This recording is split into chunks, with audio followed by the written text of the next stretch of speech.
An orphan returned a lost wallet, unaware it held the key to finding her real parents. This simple act of kindness would change everything for 23-year-old Lily Morgan. She stood in the rain-slicked parking lot, water seeping through the worn soles of her only pair of decent shoes, clutching the expensive leather billfold she'd found abandoned beneath a cafe table. The logical choice would have been to keep it. Her rent was 3 weeks overdue, and the envelope of cash inside could solve that problem instantly.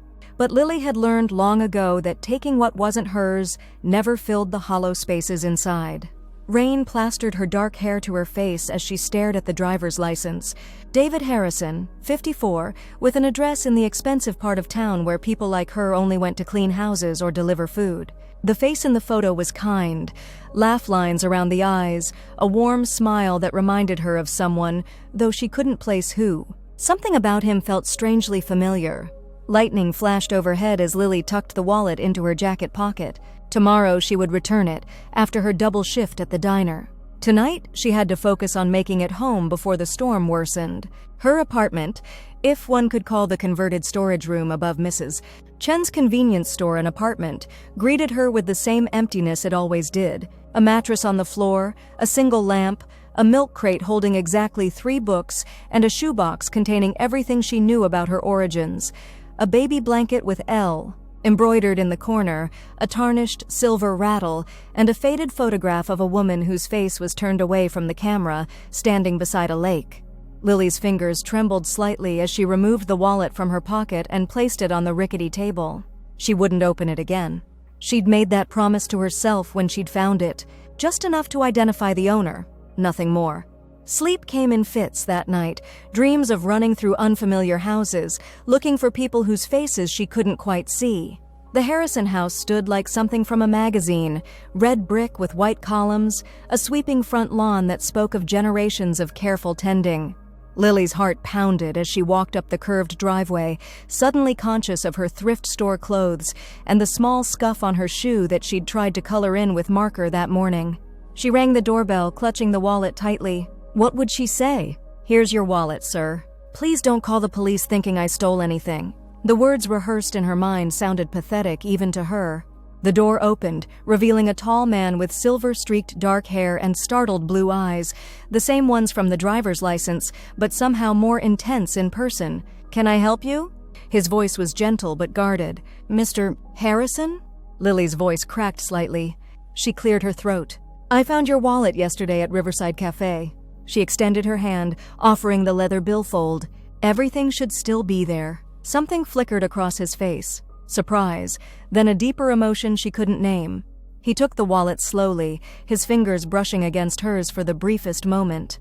"You found this, and brought it back." It wasn't a question, but a statement filled with wonder. Lily nodded, suddenly wanting to flee. This man's intensity made her uncomfortable, the way he looked at her as though trying to solve a puzzle.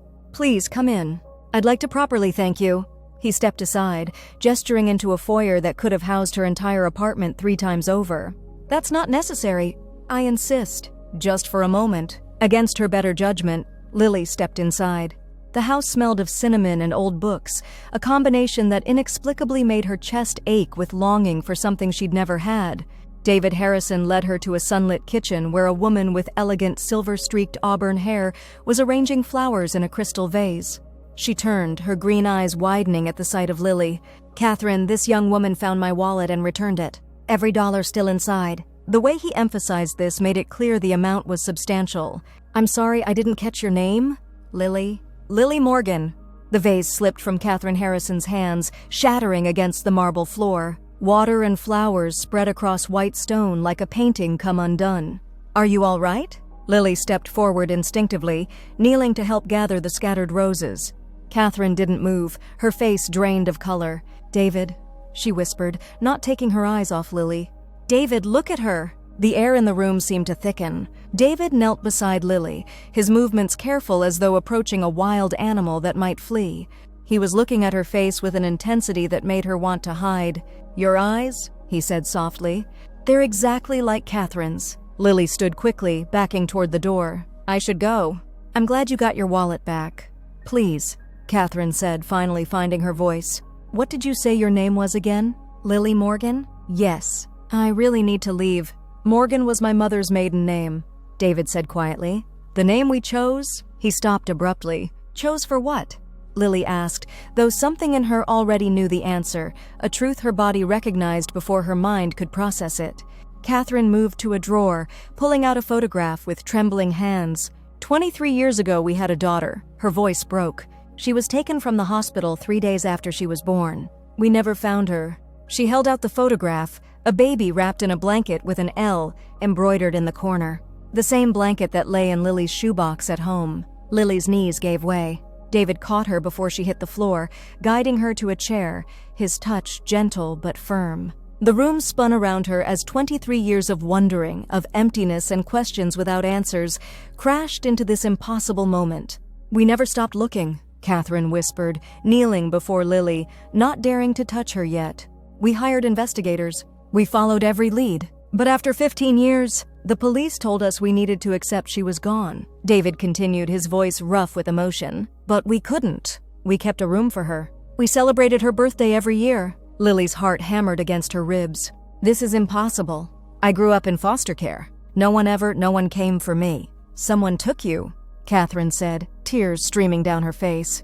Someone stole our baby. The woman who did it. They found her 10 years ago, but she wouldn't say what happened to you. She died in prison without telling anyone where you were. David opened his wallet with unsteady hands, pulling out a small, worn photograph. A baby with dark hair and striking green eyes. We keep looking for these eyes, he said softly. We never stopped. Lily remembered the shoebox in her apartment. I have things. A blanket with an L. A silver rattle. Catherine covered her mouth, a sob escaping. The rattle was from my father. It had been in our family for generations. This can't be real, Lily whispered, but even as she said it, pieces were falling into place. The strange sense of recognition when she saw David's face. The inexplicable familiarity of the house's smell. The empty space inside her that had never been filled. We can do a DNA test, David said gently. But Lily, I knew the moment I saw you. A father knows. 3 days later, the test results confirmed what their hearts had already recognized.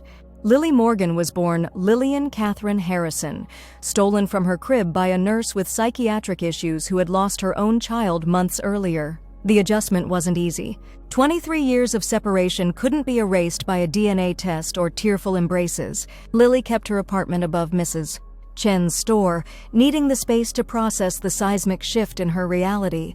But she visited the Harrison house, her birthplace, each day, slowly piecing together the story of her origins and the people who had never stopped loving her. She learned that David was a professor of literature who read poetry aloud while Catherine was pregnant, hoping his daughter would be born loving words. Catherine was an artist who had stopped painting after Lily's abduction, unable to create beauty in a world that had taken her child. She had only recently begun again, her canvases filled with variations of the same green eyes, as though her hands had been searching for her daughter all along. They showed her the room that had waited for her, updated as she would have grown, from a nursery to a child's room to a teenager's space, each iteration preserved in photographs. David and Catherine had never lost hope, even when everyone told them to move on. I used to dream about you, Catherine confessed one evening as they sat in the garden. Not your face, I couldn't imagine that. But I'd dream of showing you how to plant flowers, teaching you to paint. I'd wake up and for one beautiful moment, I'd forget you were gone. Lily learned that her love of reading hadn't come from nowhere. It was in her blood, passed down from a father who treasured words. Her artistic inclinations, which she'd never had money or time to explore, echoed her mother's talent. But integration into their world wasn't seamless. The wealth and privilege of the Harrisons stood in stark contrast to the hardship Lily had known. She felt like an imposter in their beautiful home, jumping at the sound of expensive china, afraid to touch artwork worth more than everything she'd ever owned. I don't know how to be your daughter, she admitted one night, the words torn from her like a confession. I don't know how to be part of this. David took her hands in his. You don't have to be anything but yourself, Lily. We're the ones who need to learn how to be your parents. We've had 23 years of imagining. You've had days of adjusting. They gave her space when she needed it, but remained constant, unwavering in their commitment to knowing her. Catherine asked about every foster home, every school, every job, absorbing the details of a life she should have witnessed. David sought connections through books they both loved, building bridges of shared words across the years of separation. Slowly, Lily began bringing her things from the apartment to the house. First her books, then her clothes, finally the shoebox of treasures that had unknowingly connected her to her past all along. 6 months after returning the wallet, Lily moved into the room that had been waiting for her since birth. That night, she dreamed not of searching for faceless people, but of being found. A year later, Catherine exhibited a new collection at her gallery, paintings of a dark-haired young woman seen from different angles and in different lights, reading, laughing, sleeping. Lost and Found was the most successful show of her career. At the opening, Lily stood between her parents, no longer feeling like an imposter, but like a missing piece finally set into place. On quiet evenings, David would sometimes take out his wallet, running his fingers over the worn leather. "The greatest loss of my life," he would say, and its greatest return, both contained in this one object. And Lily would smile, thinking of that rainy night when she'd found a wallet and, without knowing it, the way home.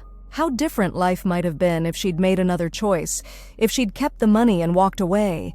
How an act of simple honesty had unlocked the truth she'd sought her entire life.